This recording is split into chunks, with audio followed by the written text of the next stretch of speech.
Senator Whitehouse is weighing in on the code of ethics for the Supreme Court justices. He praised the move as necessary for public trust, but says more needs to be done. ABC 6 News reporter Josh Kerman spoke with him about it.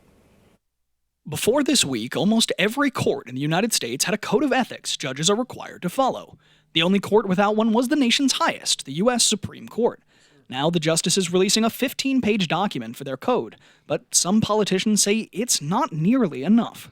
They have created no process to determine whether or not it's been violated. So it's a little bit like saying we're going to follow the rules of baseball, but this whole umpiring thing, we're not going to go there.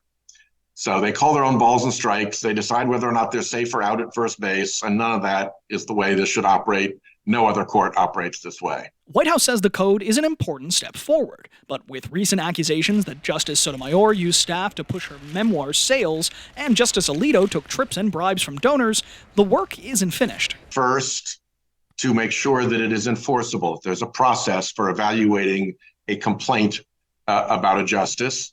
And second, we need to continue the work looking back at what went wrong, at how many justices got how many gifts from how many billionaires and who orchestrated it and why.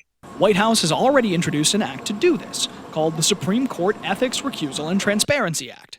That was passed back in July by the Judiciary Committee, but has yet to move any further forward. Right now, we're buried with trying to get the nominations cleared that Senator Tuberville is holding. We're trying to make sure we get the appropriations bills done and the continuing resolution done so we don't have to shut down the government.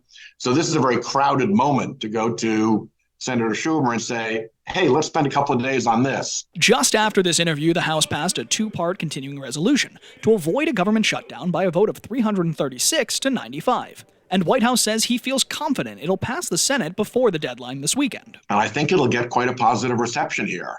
I mean, we wanted no cuts in spending. We wanted the agreement about spending to be honored, and this honors it.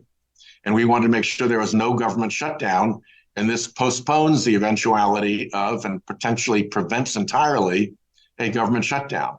So kind of a win.